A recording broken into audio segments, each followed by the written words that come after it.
Ada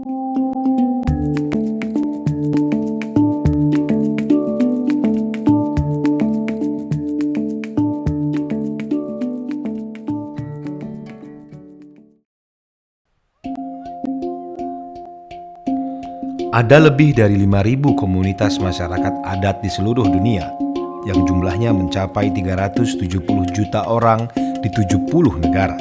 Sebagian besar masyarakat adat ini memiliki hubungan yang kuat secara turun-temurun dengan tanah, sumber daya, dan terutama wilayah mereka.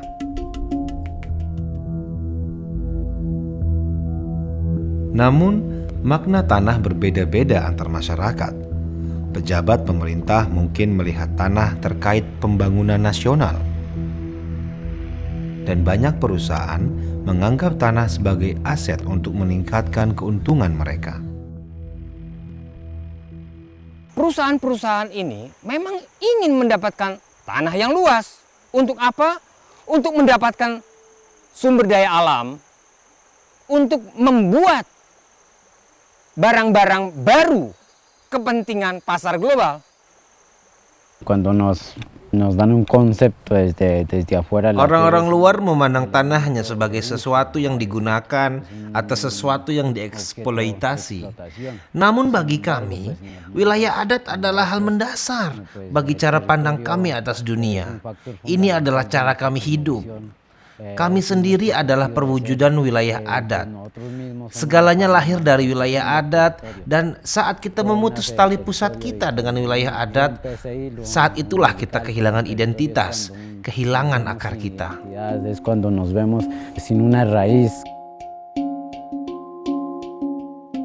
Pada kenyataannya, saat ini banyak wilayah adat sedang terancam.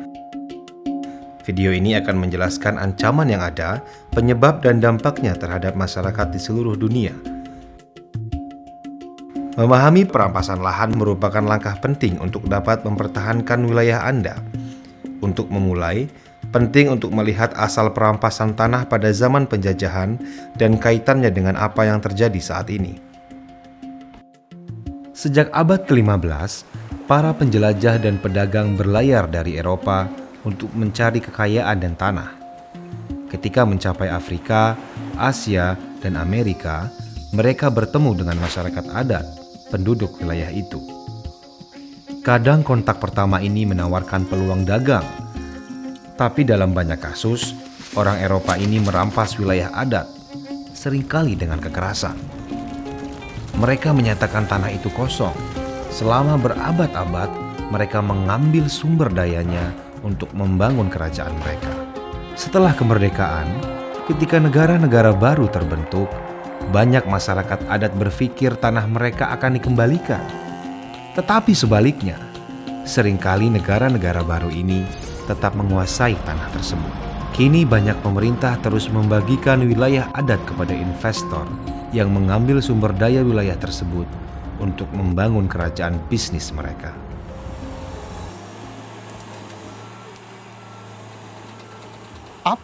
Apa perbedaan antara penjajah dengan perusahaan yang ada sekarang yang mereka datang?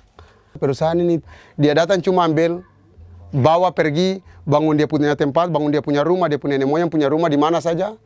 Terus kamu akan jadi penonton dan kamu akan jadi pengemis di atas kamu punya tanah sendiri. A company comes to buy land. Perusahaan datang untuk membeli tanah dengan mengusir para penghuni dari tempat hidup alaminya. Ini sama dengan menjajah kembali negeri merdeka. Recolonizing an independent country. Penduduk dunia terus bertambah. Semakin banyak bahan makanan, bahan bakar, dan produksi lain dikonsumsi, terutama oleh mereka yang punya lebih banyak uang. Jika tidak ada perubahan, penggunaan bahan baku global diperkirakan menjadi 3 kali lipat pada tahun 2050. Perusahaan-perusahaan, badan-badan pemerintah memasukkan wilayah adat ke dalam perkebunan-perkebunan, ke dalam perusahaan-perusahaan kehutanan, perusahaan-perusahaan pertambangan, dan taman-taman nasional untuk konservasi sumber daya alam. It's being traded now. Sekarang semuanya Land, diperdagangkan, waters, tanah, forests. air, So, hutan. there's an Ada nilai economic ekonomi yang value being dilekatkan assigned pada to semua sumber daya alam all ini. these, natural resources. Segala yang tumbuh di atas tanah, tersimpan di bawah tanah, dan tanah itu sendiri adalah sumber keuntungan bagi perusahaan yang terlibat. Wilayah adat kita kaya sumber daya alam, sehingga perusahaan-perusahaan multinasional datang untuk mengambilnya.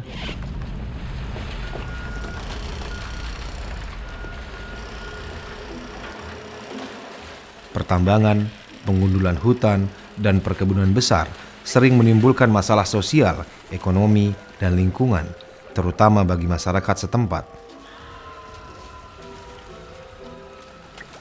Padi-padian, daging, gula, minyak sawit, bubur kertas, batu bara, aluminium, tembaga, emas, dan minyak bumi hanyalah sebagian komoditas dari tanah yang diperdagangkan di seluruh dunia.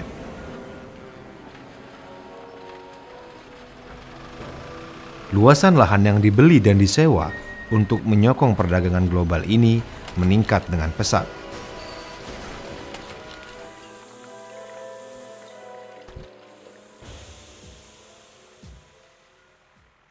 Kadangkala transaksi tanah skala besar ini terjadi dengan persetujuan masyarakat dan menguntungkan masyarakat setempat. Namun seringkali masyarakat diusir secara paksa, diancam, atau diintimidasi. Standar kelayakan operasi perusahaan lemah, seperti dalam perlindungan lingkungan dan masyarakat. Dan transaksi seringkali tidak transparan tanpa kegiatan yang jelas, lapangan kerja, dan pembagian manfaat. Ketika transaksi tanah skala besar terjadi dengan cara-cara tersebut, banyak orang menyebutnya perampasan lahan.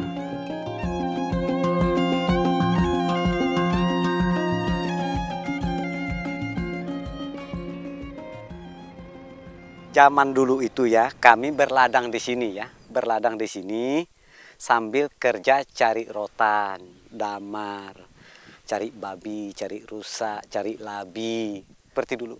Sekarang tidak bisa sekarang. Sekarang udah terbabat, kami sudah mati mata usaha. Masuknya ke sini tanpa izin, tanpa permisi dengan masyarakat setempat. Yang punya kebun, yang punya lahan tampasan. Semua dibabat. Dibabat tanpa izin, tanpa permisi, tanpa diganti rugi.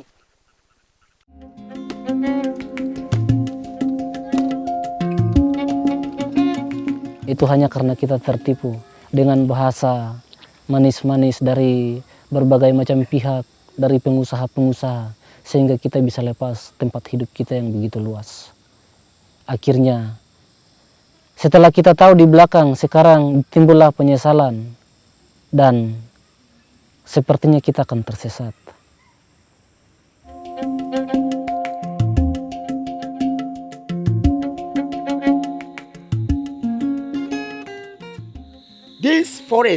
Hutan ini telah dijual tanpa sepengetahuan kami, penjaga tanah ini. Mereka bahkan tidak pernah memberitahu kami. Kami tidak senang. Kami tidak mau mereka memasuki tanah ini. Bagaimana bisa mereka merebut tanah kami tanpa sepengetahuan kami?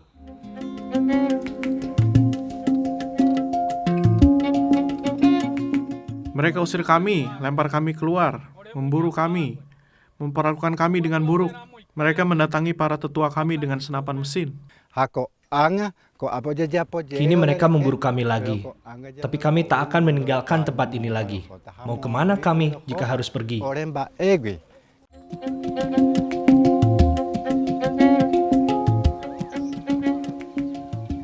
Aparat keamanan mengusir warga kami, membakar rumah dan merusak harta benda kami. Sumber-sumber penghidupan kami diganggu dan kemiskinan merajalela. Di salah satu desa, mereka datang sambil menembaki. Semua orang melarikan diri dan satu anak hilang selamanya. Ini adalah konflik antara keuntungan dan kehidupan.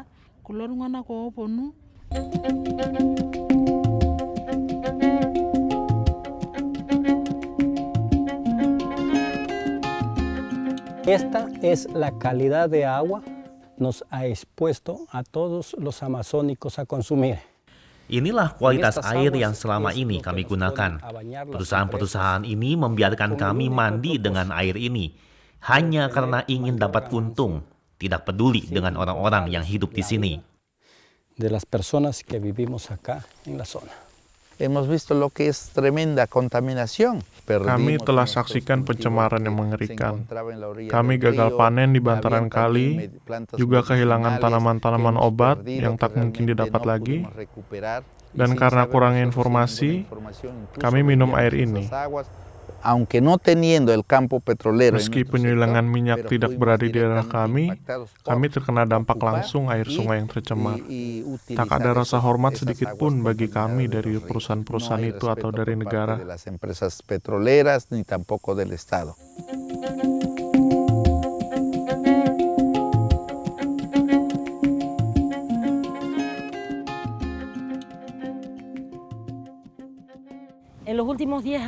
Dalam 10 tahun terakhir ini, industri perkebunan telah menggusur 1 juta orang Paraguay dari pedesaan ke kota-kota. Mereka kemudian tinggal di kota, di jalan-jalan, dan sangat menderita. Saat hujan turun, mereka tak punya tempat berteduh, tak punya cukup makanan, anak-anaknya sakit, anak-anak perempuan terpaksa dilacurkan. Muda mabuk-mabukan, sungguh hal yang sia-sia.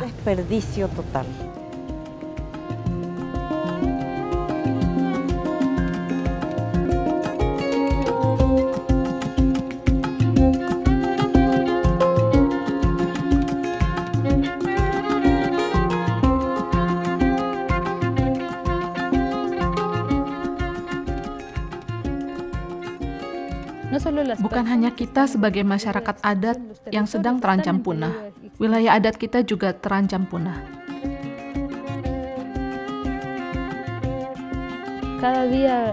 Setiap hari kita saksikan pertumbuhan kapitalisme, dan itu juga berarti hilangnya tanah, orang-orang digusur, dan terutama pelanggaran wilayah Ibu Pertiwi.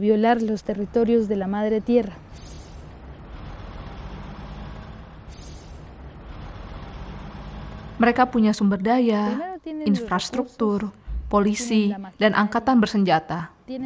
Bisa dikatakan mereka mempunyai semua kekuatan material.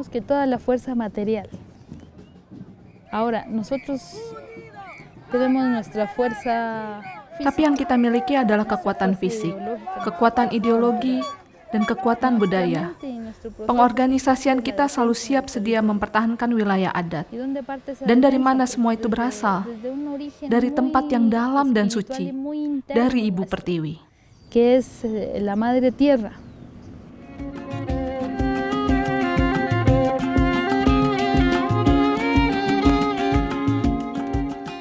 Video ini menggambarkan tentang perampasan lahan, hubungannya dengan perampasan tanah di zaman penjajahan, mengapa terjadi di seluruh dunia, dan bagaimana praktik ini mengancam budaya dan wilayah adat.